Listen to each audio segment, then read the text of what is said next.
We're joined today by Andy Bordine, who is Vice President of Energy Markets and Innovation for Anterix.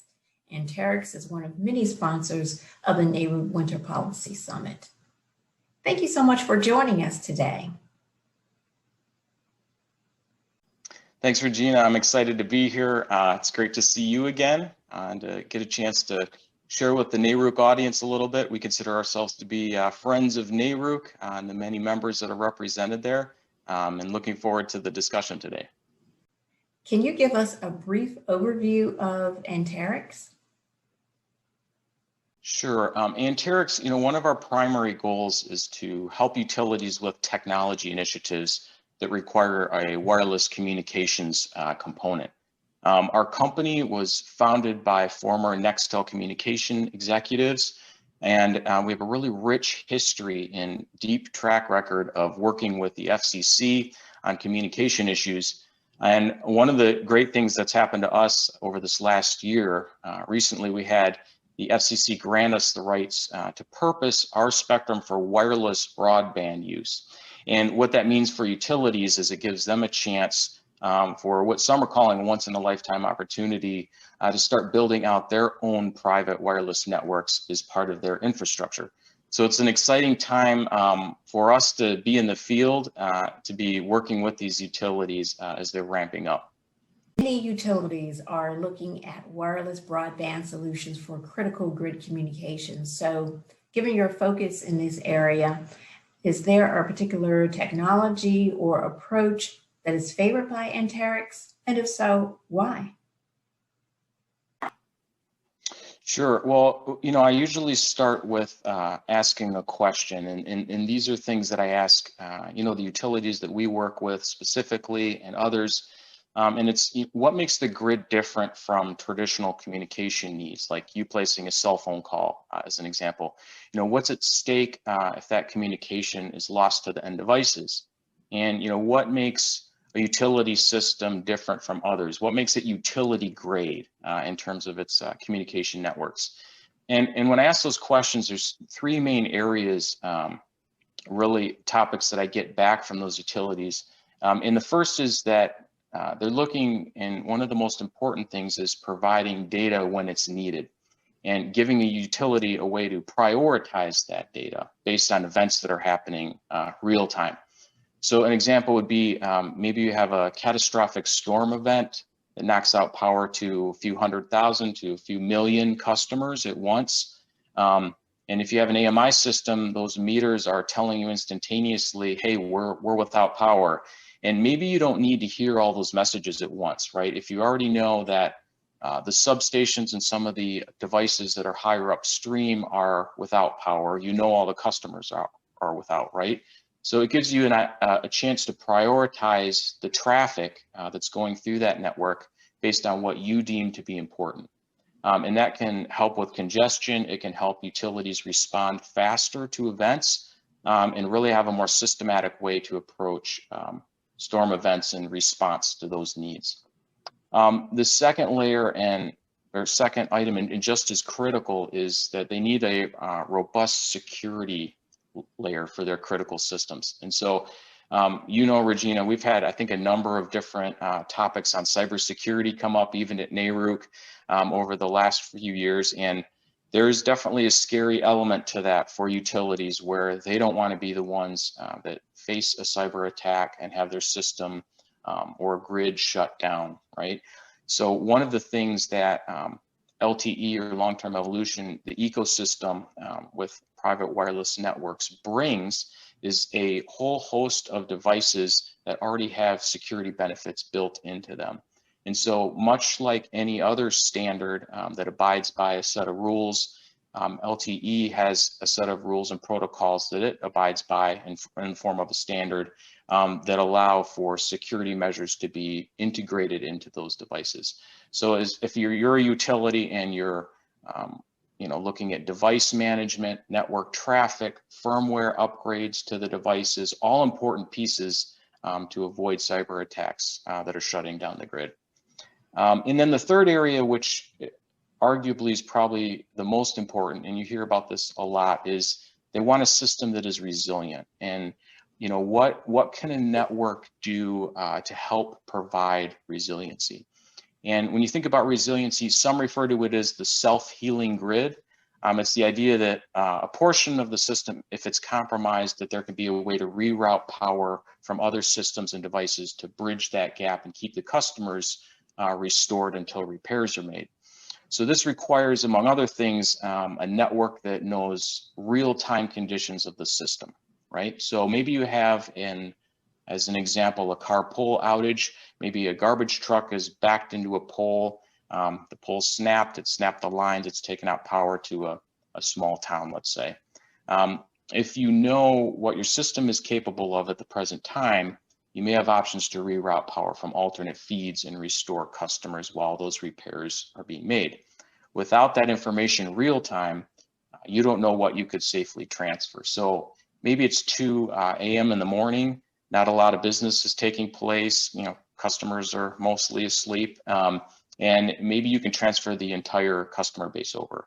Maybe it's 2 in the afternoon, business is booming, a lot of people are using power, and you can only transfer a portion of them over.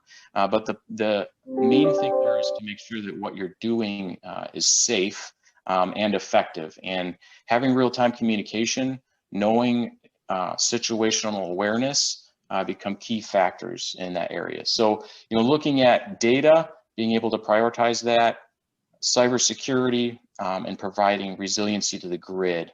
Those are the really the 3 main key areas that I see that we can help with at Anterix and when we're looking at network communication. So as you know, there's been a lot of discussion about FERC's Order 2222, maybe even some disagreements.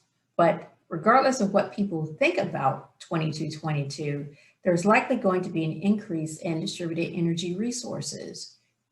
Given that potential, how is Anterix prepared to respond to this?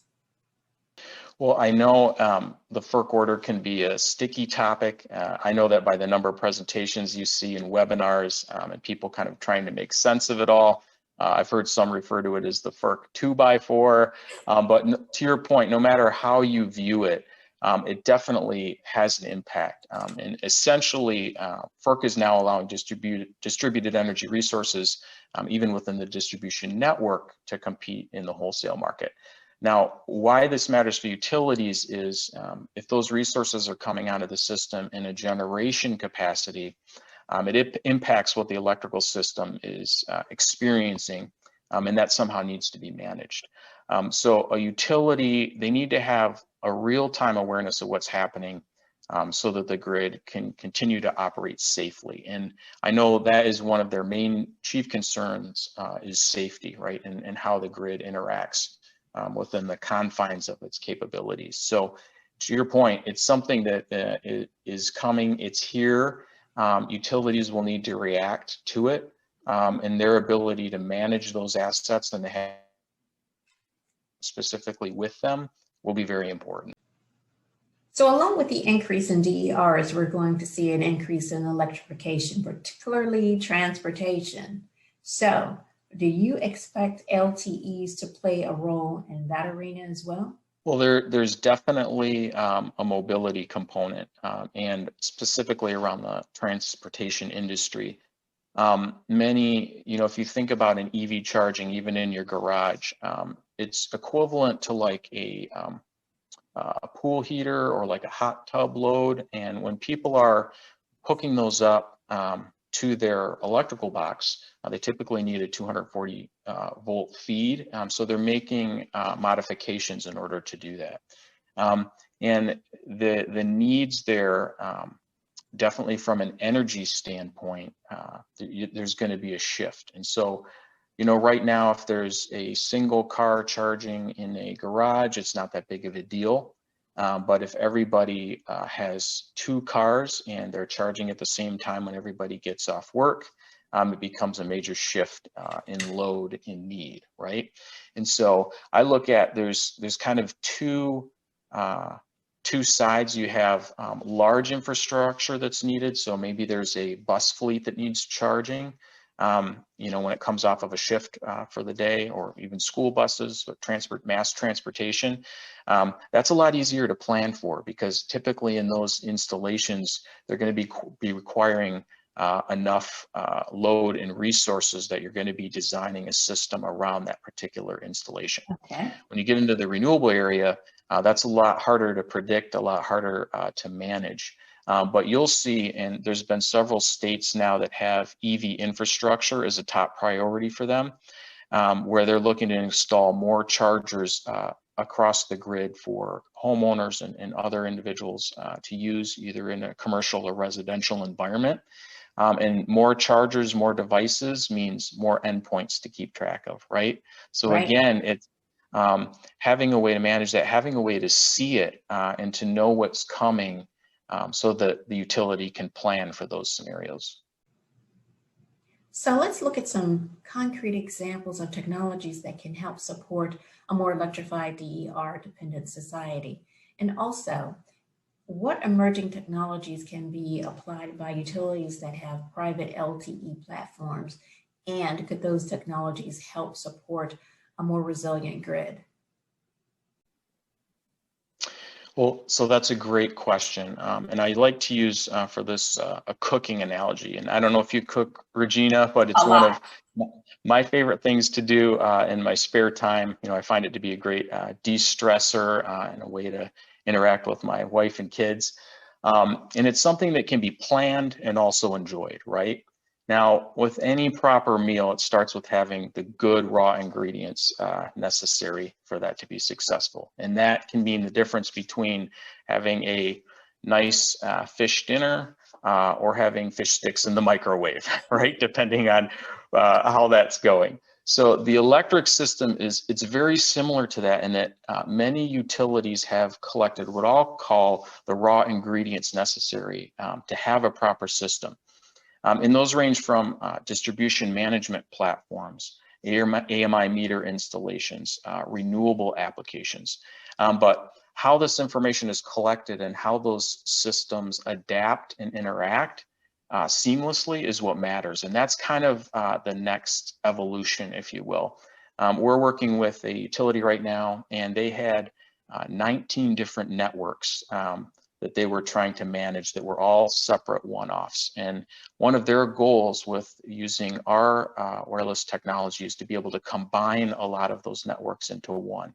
And it's a big game changer for utilities, right? Especially when they're looking at all of these end applications and technologies that are coming at them.